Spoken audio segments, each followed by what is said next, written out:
Tap rooms are localized and they're geographic. The Hispanic community is much broader than one tap room. So what we decided to do was come out with a high-quality craft beer, two high-quality craft beers that appeal to the Hispanic taste and that we can distribute in all the Hispanic neighborhoods. Taíno is a very light, refreshing beer. It's a social beer that you can drink probably for a good part of the evening, and it'll give you a nice light feeling. It's not a heavy beer, it's very airy, and it's very light. It's a 4.5 alcohol, which is low for beer.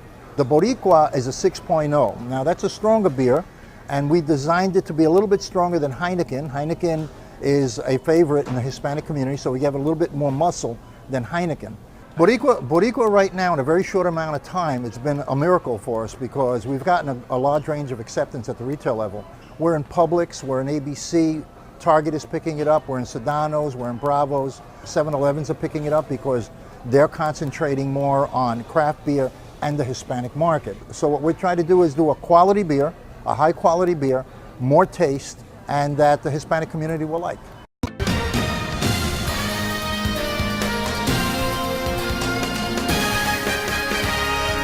Hi, I'm Danny Ramos, and welcome to this week's edition of Hispanic Speak Out TV, brought to you on Spectrum Cable. We have been here broadcasting in Central Florida for 15 years.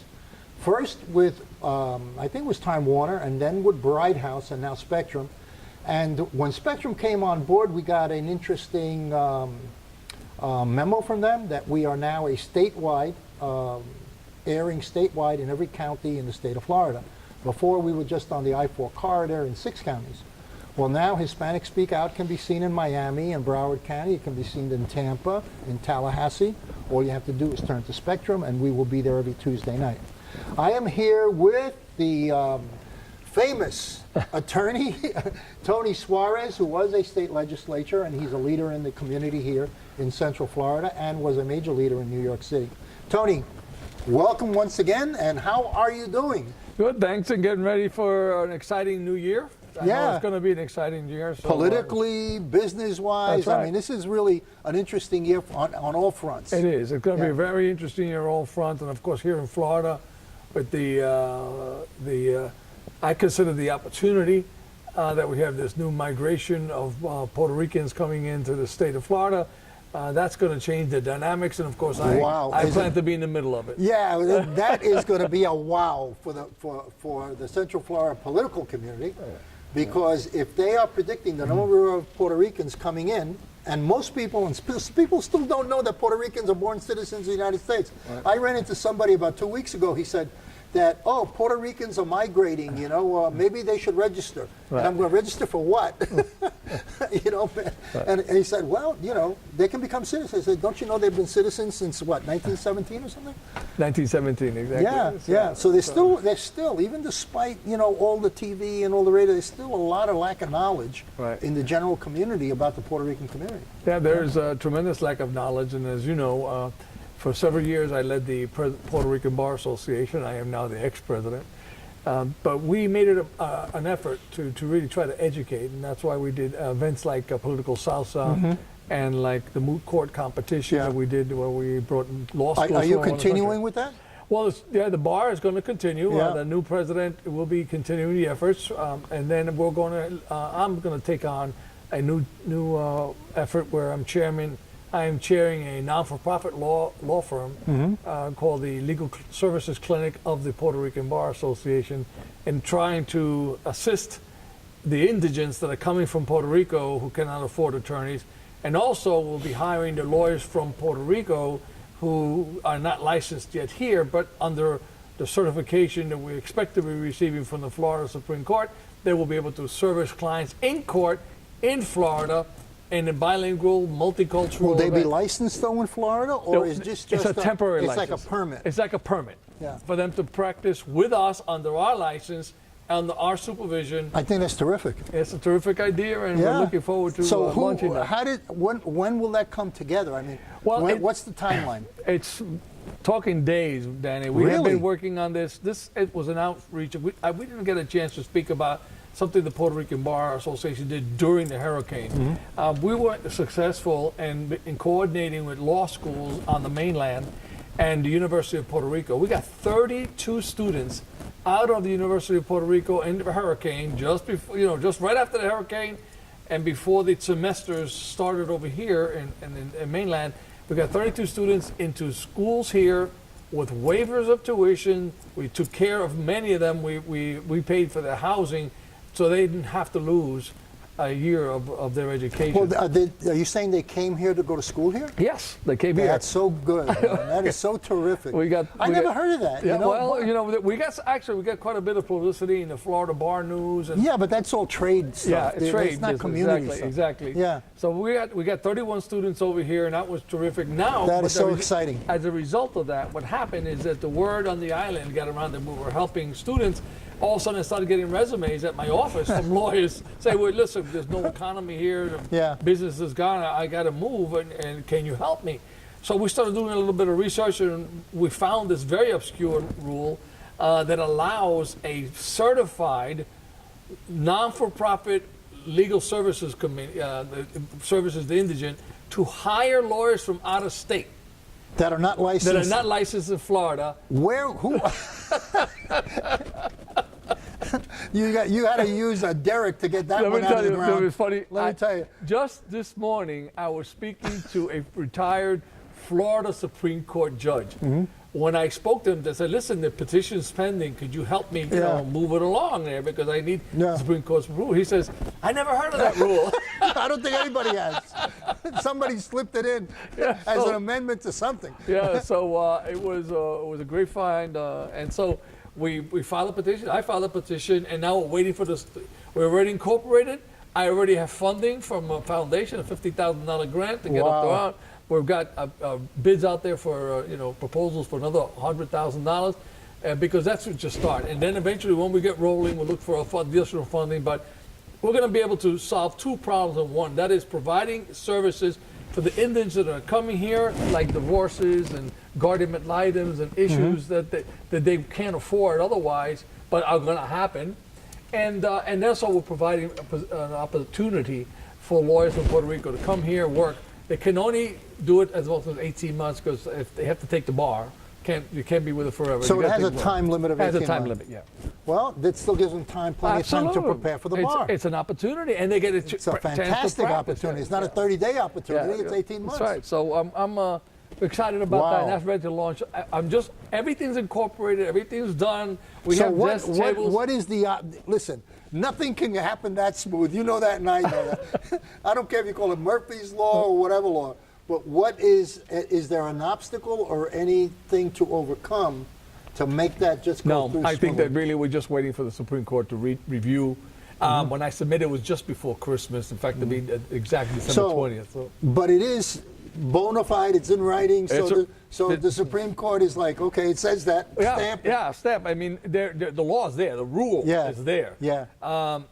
We had to go to get a 501c3. We had to get professional liability insurance. I had to buy all this stuff in anticipation of something that has not yet been approved by them. But I've sounds like the beer business, except I had to wait for 2 years. But I've complied with all the rules, and I think, and it's a need. I mean, it's not like there's no need. Everyone knows the need. Mm-hmm. So I'm just really waiting for some moment I'm going to get a phone call or get that email from that is so. Listen, the moment you get that, I want to hear it. Well, I'm going to do that. I intend to do a simultaneous. That is so terrific. We're going to be doing this not just in Orlando. We're going to be doing this in Miami too. Okay. We're going to do a simultaneous press conference in Miami and in Orange County. Well, how many? You gonna clone yourself or what? Say again? You're going to clone yourself? I have a lawyer down in Miami. You can do a hologram. Yeah. I'm chairing the board of the statewide organization, and then we will have lawyers managing the local offices. I won't be managing the day-to-day operations, but I'm putting together the package. Okay, that is so exciting and so well needed. You know, what a nice thing to happen, really. Thank you, thank you. It's really a great transfer of talent into Central Florida. Mm-hmm. So it's not only, you got a whole big group of professionals coming in to support the community that needs support. Right. What a round ball that rolls so well. And think of this, think of the political implications here too, Danny, because one of the things that people here in Florida have been concerned about is all this flow of people, and they're thinking they're all poor people, and it's going to be a burden upon Florida. That's not the case. And what we want to be able to say is that we can take care of our own. We're not going to be a burden. We have professionals that are coming here, and so we'll have those professionals taking care of the people who are less able to take care of themselves, and we will add to the fabric of what is Florida. I think, you know, no matter who comes in, they're going to buy products, they're going to buy supermarket products, they're going to stimulate the economy of every local retailer. Right. They're going to need apartments, they're going to need cars, they're going to need food, they're going to need clothing. Yep. So all you're doing is bringing in a big consumer segment to increase sales for everybody. There's no doubt that that's also going to happen. Of course, Yeah. there's going to be a downside. You can't admit, you know, like There's we gonna have be a a similar- problem with affordable housing here in Yeah, Florida. You big know, problem, big problem. So we're adding another 100,000, 200. But listen, we have estimates of 300,000. We have over 11,000 students That's a that have lot of beer. already registered in schools, Yeah. in the elementary, you know, and public schools here in Florida.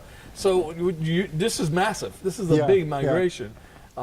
So that's a problem, you know. But it's a workable, like you said. People actually become consumers, and as the Yeah. consumers they add to the business. I think that overall. Well, and then will they're work going to out. hire the people from, you know, Bravo's going to need more people and open more stores. Sedano's going to need more people. Right. Publix is going to look at that, and they're going to hire more bilinguals because Puerto Ricans are bilingual. Yep. So it's going to stimulate. Even my tailor called, sent me a Boricua the other day. That's terrific. That's terrific. So, what is going to be the effect, because you were a state rep, Right. okay, and you know a lot about politics, if anybody does, in the state, in Central Florida. What do you perceive will be the effect on the incumbents in the I-4 corridor? Well, we just finished celebrating Three Kings Day, and I was at several events on that day. At each one of those events, I can tell you there were a lot of politicians at all those events. So the message is quite clear that they know that these are going to be potential voters and they've got to be there, and that's what's going to be. It's going to be an outreach. I think it's going to be very positive, because a lot of the politicians are going. I just can't ignore this group, and so they're going to be there, and they'll be. And I think that that's very, very positive. So I think that's going to happen now.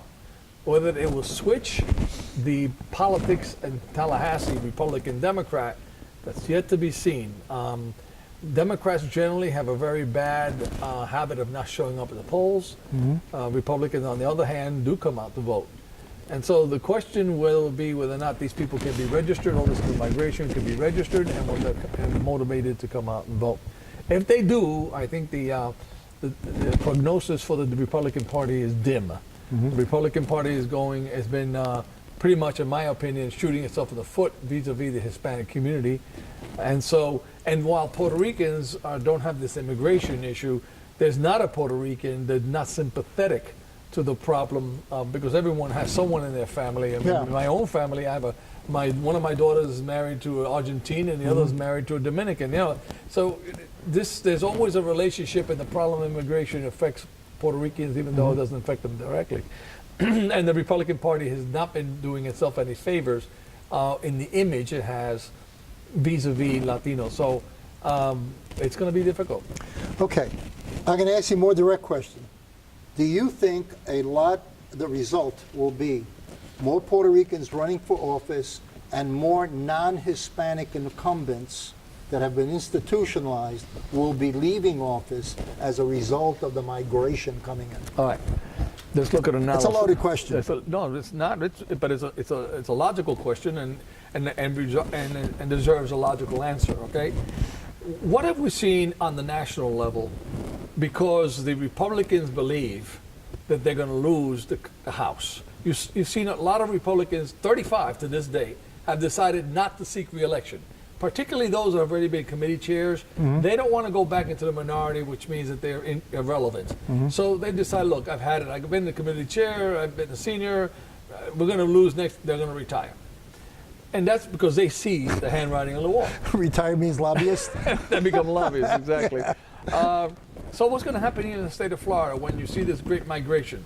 And I remind you that only in the year 2000, when I was in the state legislature, I was the only Puerto Rican in the entire state. I remember. All right? I remember. So, I remember. So now we go from having one Puerto Rican to having 6 plus United States congressmen and a state senator.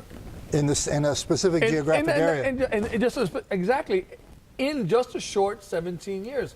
So, and that was before Maria. Yeah. What's going to happen now? You've got to imagine there's going to be a more bold politicians going to come out in districts that have been marginal, and I expect that would grow. Yeah, yeah. We're going to take a little break right now for a commercial break for Boricua beer, and we'll be back in a minute, in 1 minute or two.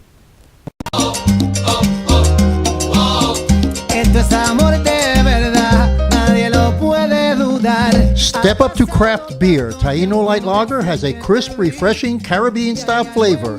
Boricua Craft Ale, full-bodied flavor for the true beer drinker. Stop drinking beer water.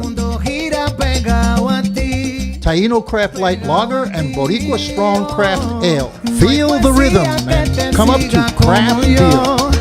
Hi, I'm Danny Ramos, and we're here at the Hispanic Speak Out TV, brought to you at Spectrum, and we broadcast statewide Hispanic issues. We're continuing our conversation with Tony Suarez, who's an attorney here in Central Florida. He was president of Hispanic Bar Association, and he was also served time in Tallahassee as an elected state rep. All right, Tony, let's continue the conversation. We were talking about your ball. DACA. No, we were going to talk about DACA, but we were talking about the Puerto Ricans that are coming in and the effect that they're going to have on replacing a lot of politicians who have been there for a long time. It's going to change the demographic profile of politics in Central Florida for sure. Right. Because, most of them are coming, do you think that most of them are coming into Central Florida? Most are coming to, but actually, there's a good distribution to South Florida, Broward County, Broward County is a Puerto Rican County Mecca. and Tampa. Yeah. So it's not just, and Lake County has like 2,000 students that registered in the school. So that means there's probably another 10 or 12,000 adults that have come along. Yeah, yeah. It's going to be an extraordinary change in the next 5 years. There's no doubt. When elections, sometimes they're decided by 2 or 3 points. This is going to be big. How do you think that this is all going to affect Puerto Rico? After this, what's left in Puerto Rico? What is going to happen to Puerto Rico? Because the people with real money are not going to stay through a year during the Reconstruction. Right. They're going to jump out unless they own real estate and they can't get rid of it. Right. So you're getting a lot of professionals leaving Puerto Rico because they have the money and the wherewithal to walk in. I want that apartment, set up my kids, and transfer. Right. And so that's a very good question, and that's why the governor of Puerto Rico, who will be here in the next couple of days doing a tour, and I'm wondering whether or not he's going to be talking about some sort of economic recovery so he can bring back some of those professionals. Puerto Rico is overpopulated and it had the highest density in the nation, among the highest density per square mile in the country. So maybe to the point that maybe this was good for Puerto Rico, but the problem is that middle class is leaving. So all you're going to have is the most affluent Puerto Ricans and the most poor who just have no choice and cannot do it. What's probably going to happen is the investors are going to go into Puerto Rico and start buying up all those foreclosures because I see this at my office. You've got a lot of people just walking away. They can't afford it. There's no job, so they're walking away the property, and investors will end up buying it all up. And so, that could be a renaissance for the island, or it could be the final blow to the independence of this island. Yeah. Do you think Puerto Rico is going to go? Will what happened with Maria, will that stimulate statehood, or will that back it off? Well, you have a good pension to ask the tough question. Listen, my position had been, and I've been on this show, shared on this question many, many times with you, that Puerto Rico should be a state. Our position with the Bar Association had been that you can't have a second-class citizenship, which is what Puerto Rico was enjoying, and this being in and not on, being citizens but not being able to vote and having taxation without representation. Everything that was negative, Puerto Rico had. And so I always was in the position Puerto Rico should either be an independent nation or should be a state. Now the problem is that, and mind you, look, the people who voted to keep Puerto Rico in the state of a Commonwealth Now they're around here begging us to vote for them and to go to Congress and go to our congressmen and our senators to have them vote for money for Puerto Rico. Wait a minute. If you didn't want to be part of the United States and you didn't want to have your own senators, why are you over here asking my senator to send money to Puerto Rico? I mean, that makes no sense whatsoever. But look what's the practical point. Now, for Puerto Rico to make its petition, what congressman is going to vote to bring in a territory that's absolutely unprepared economically for what's going on? It's going to be a debtor state for another 10 years. It's been in an economy been in a funk for the last 10 years. It's going to be in a funk for the next. It's totally dependent on federal support. That with the new tax bill that just went, even more difficult will be to attract businesses to Puerto Rico. So I suspect that Puerto Rico is going to be in a very bad economic slump, and having a vote on statehood at this time is highly unlikely. And if it does get, it'll probably be negative. So I don't see that that's going to happen anytime soon. Okay. Let's jump to another subject, because you made a statement of being unprepared to be a state. Right. In other words, why bring in Puerto Rico into the United States, right? If they are economically and unprepared to be a state. Why should the United States Congress take it in under the conditions that it's in, begging for money to reconstruct? And by the way, you know, they have a bad reputation for corruption, political corruption, their financial political corruption. So they carry that one too. Let's call it transparency. Okay. All right. So I got to remember that. So let's jump the fence and go into immigration. Do you think that new immigrants in this country, using what you said just now about Puerto Rico being unprepared, highly unlikely that they'll be accepted, should the United States government continue using a lottery system for immigration? Yes, in your opinion. I think that the United States of America was built by immigrants. I'm a native New Yorker. In the shadow of the Statue of Liberty, and Emma Lazarus is a great poem of give me your tired, your poor, your refuse, yearning to be free. It is those people that really made America great. That's what made America great. Those people who came, they weren't the rich people of Europe. But that goes back a long time ago. Yes. We have a different set of circumstances now. Why?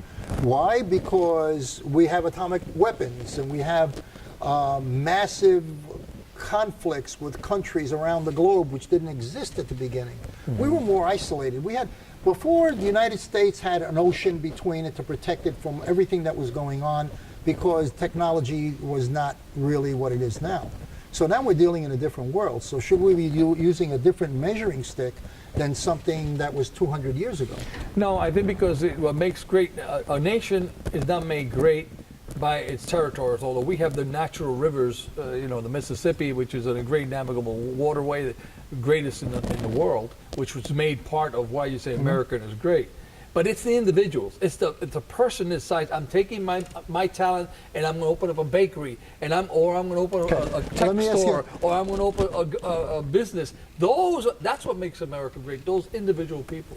Do you think that immigrants should assimilate, or should they cluster to maintain their own culture, which is diversity?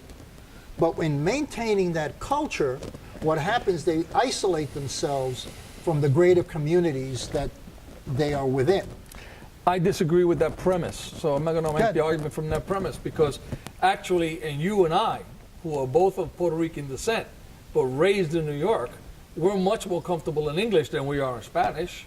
And so while we are Puerto Rican and enjoy our rice and beans, the habichuela, and all the stuff that makes us culturally Puerto Rican. But that took a couple of generations. Well, that's it. That's all it takes. Okay. So they start off, every generation, whether it was the Irish in the 1800s or the Polish community, the Jewish, whatever, they came from all the world. They would congregate. We saw that in New York. You would have Little Italy, and you had little Russia, Chinatown. or you had or Chinatown. And then what happens eventually, they just migrate and become generalists. And then it's become difficult to have them even remember the language of their grandparents. Yeah. So I don't worry about that, and I will not take that as a premise. They start off that way, and then they enrich the American culture. Okay, let's jump the fence again. Let's do a little political situation about DACA. Okay. Okay, you know, this is a subject that by the time this show airs, the DACA situation may be totally different. But as it stands right now, what's your take on what's going on in the White House? Which, but again, by the time this airs, maybe the conversation is different. Well, I'm at this very point, acute to the question of DACA. I was a Republican up till the president suspended DACA, at which point I resigned. Because I realized back then that what he was doing was putting these young people as leverage for his wall. And he was willing to play with their lives in order to accomplish his political agenda. I thought that to be so un-American, so unfair, that I would not want to walk. Like to Charlottesville, if I'm walking down the street with a guy who's yelling Nazis, what are you? You're a Nazi, man. So if I cannot be with Mr. Trump and the party, if that's what they're going to do. So my position is that DACA, those kids should, that's a clean bill. A bill to protect but that never DACA, happens. That never a clean bill never happens. You know that. Everybody makes deals, even in Tallahassee when you were there. No. If you wanted to get a bill through, there's no such thing as a clean bill. Everybody puts amendments on it in order to get what they want. It's called political pressure, Danny. Okay. The Democrats are going to either fold and give Trump his wall in order to protect DACA, or they're just going to let the Republicans fry in their own stew, but have to let those DACA kids suffer. So that's the question. Does the Democratic Party have the chutzpah, all right, in order to say to the DACA children, listen, I can't help you right now, because the bigger battle is winning Congress. We win Congress, you will protect you later on. But right now, if I fold in order to protect you, he's getting much more, and he'll look stronger, and he'll build Congress back. When you say getting much more, he's getting much more. Define that. He'll get what much? When you say he's getting much more. Yeah, because then he'll look like a winner. But he'll get the wall. Those people You're saying he'll get the wall. I got the wall. I got immigration reform, and then he'll have a platform that he can run on. If you have, and I'm playing devil's advocate here, if you have entry points where cars go through and people go through, why do you have to have open borders?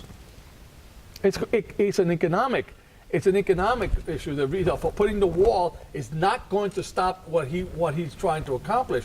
So we'll be spending billions of dollars, not millions, but billions of dollars on building something that's useless, because you can't put walls over all the property. It's only if it's going to have holes, then we'll have it. You know? Now you can make it more difficult to have illegal migration. That we can do, and we could all talk about it. But putting up those walls has two things: it's symbolic and it's a waste of money. I think that the DACA students are going to stay. They're going to stay, regardless of Democrats, regardless of Republicans. It is too unhuman for anybody to be attached to that baggage of rejection.